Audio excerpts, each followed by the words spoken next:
So paper 3 अब remove हो चुका है, लेकिन हम लोग अभी कवर कर रहे हैं पेपर 2। सो पेपर 2 में आज का टॉपिक है chapter 3, 4, 6, 7, 8, 9, 11 and 12 of OM part 2 volume 1। So impact classes app पे अवेलेबल है पूरा कोर्स। सो आप इम्पैक्ट क्लासेस डाउनलोड कर सकते हैं एंड्रॉयड फ़ोन पे, और अगर आपके पास iOS फ़ोन है तो क्लास प्लस ऐप आप डाउनलोड कीजिए, और वहाँ पर जब ऑर्गेनाइजेशन फिल करने का ऑप्शन आएगा तो ऑर्गेनाइजेशन कोड आप फिल करेंगे WEVUSO, देन आपको भी इम्पैक्ट क्लास ऐप एक्सेस हो जाएगी क्लास प्लस ऐप में ही। Okay, so today's topic is office manual part 2 volume 1। So OM part 2 जो है वो किससे रिलेटेड है? PCDA CDA ऑफिस में जो वर्किंग होती है उससे रिलेटेड है। Okay, this manual contains detailed instructions for the conduct of work in the office of regional PCDA CDA। मतलब जो रीजनल PCDA CDA होते हैं उनके ऑफिस में कौन कौन से सेक्शन होते हैं, उन सेक्शंस में कैसे कैसे वर्क होता है, उससे related detailed instructions office manual part 2 में दिए हुए हैं। सो ये ऑफिस मैनुअल पार्ट 2 OM2 का सिलेबस है। ये सब चैप्टर्स पार्ट 1 में आने वाले हैं।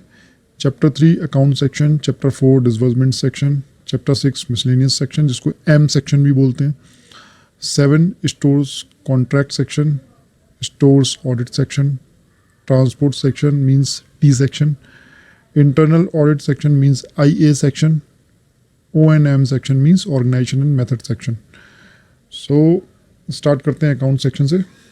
सबसे पहले ऑब्जेक्टिव देखते हैं, क्या है अकाउंट सेक्शन के ऑब्जेक्टिव, किस पर्पस से बनाया गया है। Okay, so objective is to provide accounting and financial information to executive authorities for the performance of their managerial duty. जो एग्जीक्यूटिव और एडमिनिस्ट्रेटिव बॉडी हैं, ठीक है, जिनको एडमिनिस्ट्रेशन करना है, ठीक है, जिनको पॉलिसीज़ को एग्जीक्यूट करना है, उनको एग्जैक्ट इन्फॉर्मेशन देने के लिए कि क्या अकाउंटिंग में चल रहा है, कितना बजट बचा हुआ है, कितना बजट आने वाला है, कितना एक्सपेंडिचर हो गया, कितनी रिसीव्ड हुई। तो अकाउंटिंग की correct information means financial information देना, जिससे कि वो आगे डिसीजन ले पाएँ। Okay, second point, to provide timely and accurate figures to government for preparation of financial accounts of the defence services. और एग्जीक्यूटिव अथॉरिटी को तो देना ही है, साथ साथ गवर्नमेंट को भी टाइमली इन्फॉर्मेशन देना है, एक्यूरेट इन्फॉर्मेशन देना है, जिससे कि वो फाइनेंशियल अकाउंट्स प्रिपेयर कर सकें। ओके, ये तो हो गया ऑब्जेक्टिव। अब देखते हैं ड्यूटीज़ क्या क्या हैं। Preparation and compilation of schedules from PM and supporting vouchers in respect of remittance head. मतलब शेड्यूल मतलब एक तरीके से लिस्ट बनानी है PM की। PM मतलब क्या होता है? Punching media. जो पंचिंग मीडिया से पेमेंट हुए हैं पूरे मंथ में, उनका एक शेड्यूल बनाना है, उनकी एक लिस्ट बनानी है सपोर्टिंग वाउचर लगा के, जिससे कि उसको आगे यूज़ किया जा सके अकाउंटिंग में। ओके, सो अब ये वाला जो पॉइंट है maintenance of debt head register DHR, ये MCQ में बहुत बार आ चुका है कि who maintains the dead head register. So answer will be account section. So इसको सही से एक बार माइंड में बिठा लीजिए, maintenance of debt head register is done by account section. Settlement of transaction under defence proforma accounts. So जो PCDA CDA के बीच में सेटलमेंट होता है डिफेंस प्रोफार्मा अकाउंट के थ्रू, तो वो कौन सा सेक्शन करता है? Account section.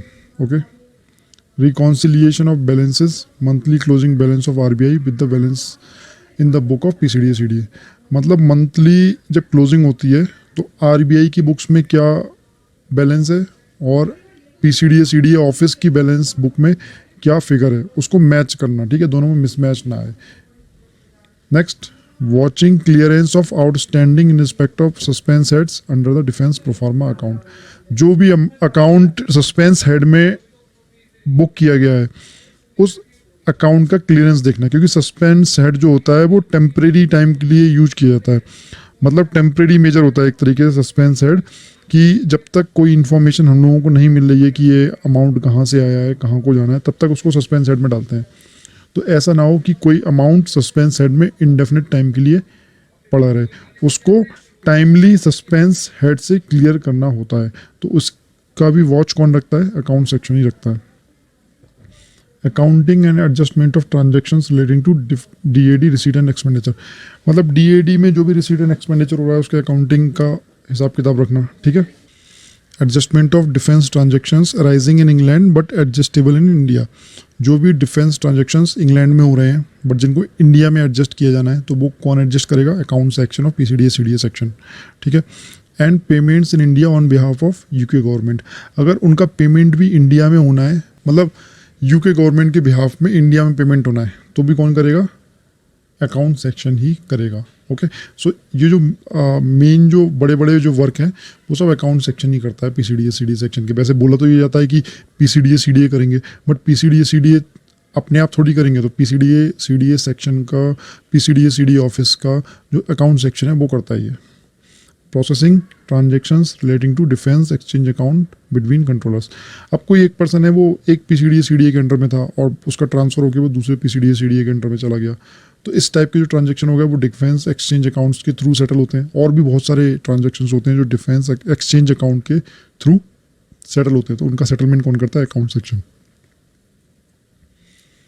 Preparation and submission of budget estimates for which defence accounts department is responsible, मतलब डिफेंस अकाउंट्स डिपार्टमेंट को जो भी बजट चाहिए उसका प्रिपरेशन करना और उसको सबमिट करना गवर्नमेंट के पास, जो भी बजट एस्टिमेट्स डिपार्टमेंट के लिए रिक्वायर्ड है।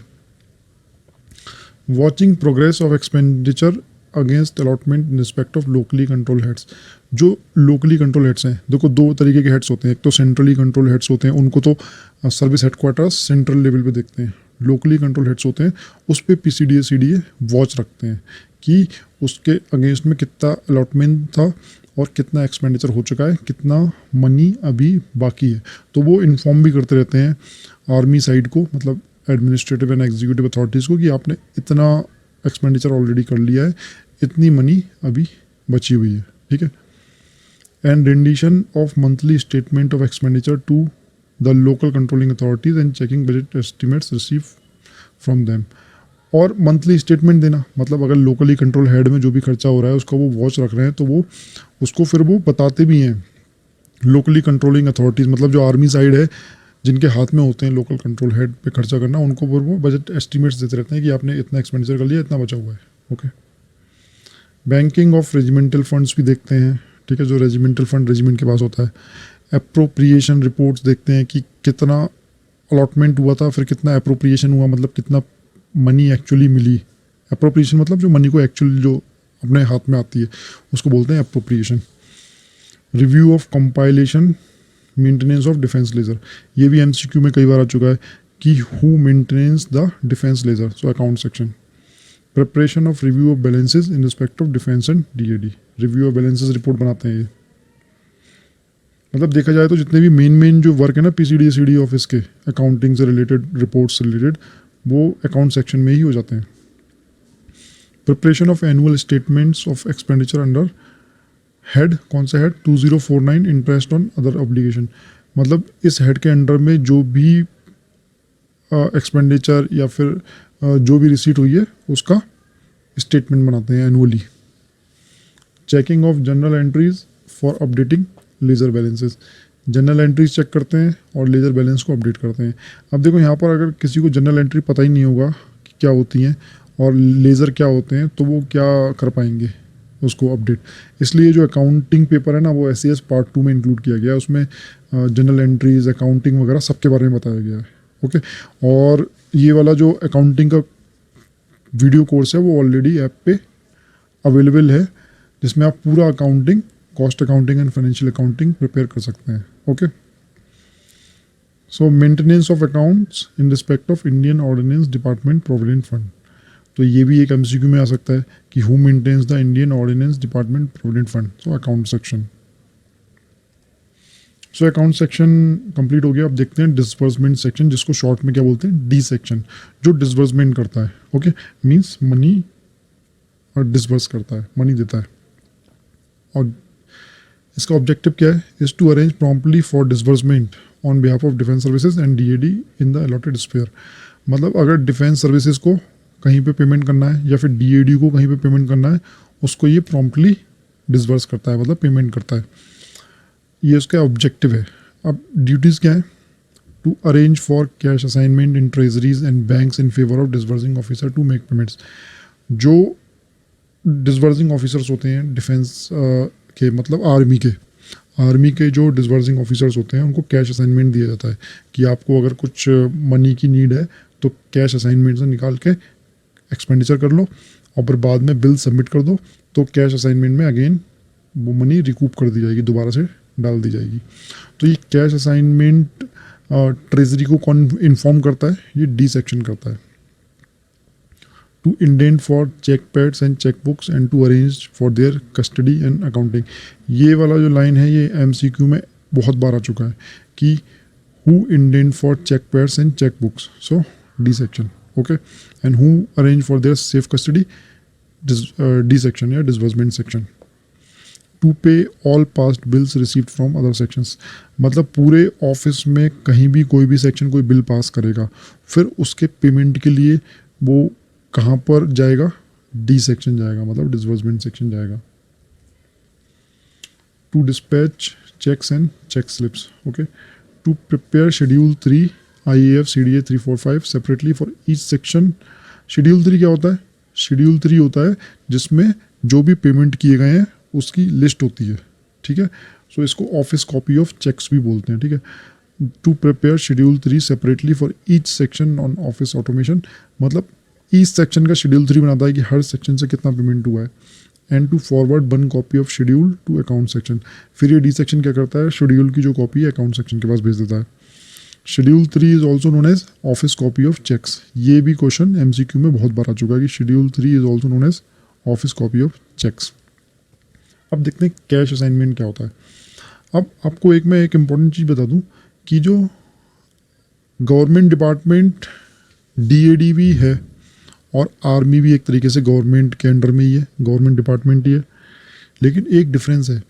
PCDA CDA ऑफिस जो होते हैं ये पेमेंट करने के लिए अथोराइज होते हैं, ओके, ये गवर्नमेंट की तरफ से पेमेंट कर सकते हैं, तो इनके लिए कोई भी स्पेशल अरेंजमेंट की नीड नहीं है। ये चाहें तो कितना भी पेमेंट ड्रॉ करके गवर्नमेंट से किसी को कर सकते हैं, लेकिन आर्मी के पास ऐसी फैसिलिटी नहीं है। आर्मी को अगर पेमेंट करना है तो कहाँ से लेना होगा? PCDA CDA से, मतलब आर्मी ऑफिसर्स को किसी भी चीज़ का पेमेंट करना है तो वो पैसे कहाँ से लेंगे? PCDA CDA से। लेकिन अगर सपोज PCDA CDA को पेमेंट करना है तो फिर वो पैसे कहाँ से आएंगे?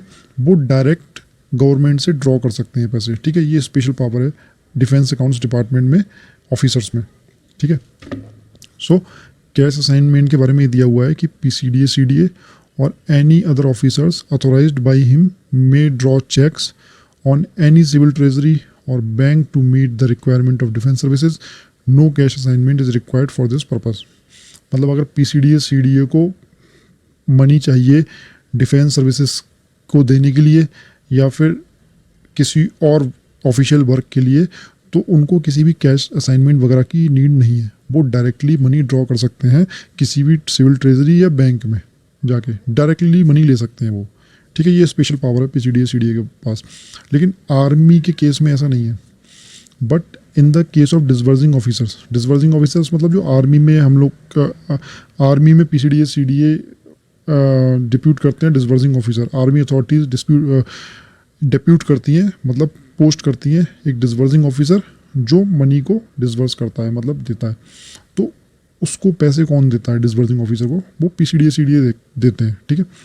But in case of disbursing officers who are allowed to draw cash from civil treasuries और banks for certain specified purpose, cash assignments are arranged by PCDA CDA। मतलब आर्मी में कोई डिसबर्सिंग ऑफिसर पोस्ट पे depute किया गया, अब वो disbursing officer है, मतलब वो रुपए का मतलब मनी का पेमेंट कर सकता है, लेकिन उसके पास मनी आएगी कहाँ से? कैश असाइनमेंट के थ्रू। और कैश असाइनमेंट कहाँ से आएगा? वो PCDA CDA अरेंज करेंगे। PCDA CDA क्या बोलेंगे किसी बैंक या ट्रेजरी में कि एक ये पर्सन है, ये डिसबर्सिंग ऑफिसर है, जब ये आए तो इसको इतने पैसे दे देना, और बैंक PCDA CDA की बात मानेगी। तो उसका एक फॉर्मल वे है, पूरा एक तरीका होता है कि किसी एक ट्रेजरी या फिर बैंक में एक रिक्विजिशन दे दी जाती है, और रिक्विजिशन के थ्रू बता दिया जाता है कि एक ये डिसबर्सिंग ऑफिसर है, ये सपोज 10 लाख रुपीज़ तक ड्रॉ करे तो आप इसको दे सकते हैं, ठीक है। तो ये अरेंज कौन करता है? PCDA CDA। और ये बात ट्रेजरी से या फिर बैंक से कौन बोलता है फॉर्मली कि आप इतना पैसा दे सकते हैं, वो डी सेक्शन बोलता है। अब इसके बारे में और जो डिटेल्ड प्रोसीजर है वो यहाँ पर दिया हुआ है। Such officers place requisition showing total amount required for the year and for each month by the first week of March in audit section। जो भी डिसबर्सिंग ऑफिसर है सपोज आर्मी में, वो क्या बोलेगा, रिक्विजिशन देगा। उस रिक्विजिशन में मेंशन होगा कि उसको पूरे ईयर में कितने रुपए की जरूरत पड़ने वाली है।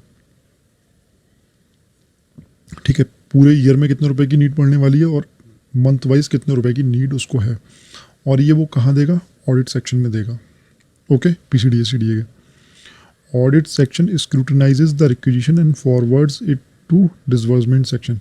अब ऑडिट सेक्शन उसकी स्क्रूटनी करेगा कि ये पर्सन अथोराइज है या नहीं है, फिर वो सारी जब वो चेक वगैरह करने के बाद, ऑडिट करने के बाद उसको डिसबर्समेंट सेक्शन को दे देगा। ठीक है, रिक्विजिशन।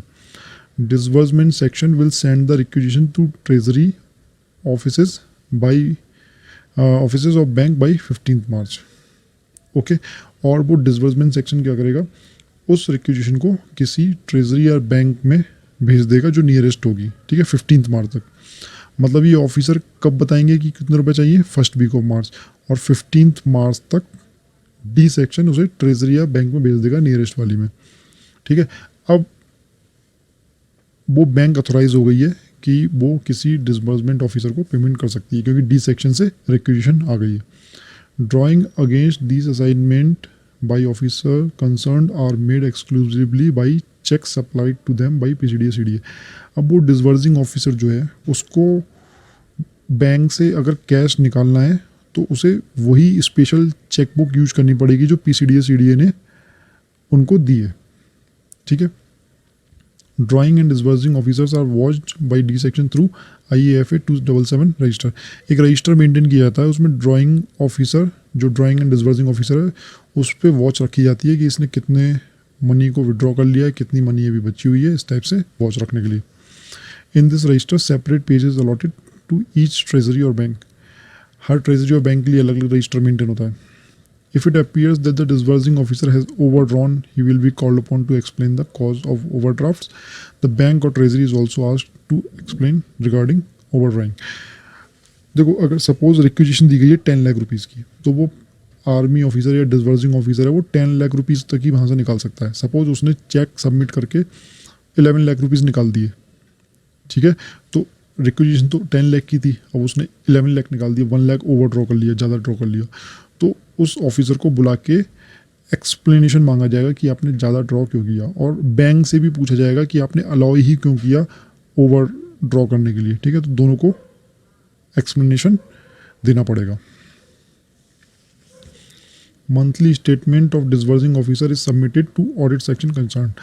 अब जो भी डिसबर्सिंग ऑफिसर जितने भी पैसे निकाल रहा है उसमें से उसका एक मंथली स्टेटमेंट ऑडिट सेक्शन को सबमिट करेगा, मीन्स मंथली उसको देना होगा। Note, audit section arranges cash assignment for DDOs।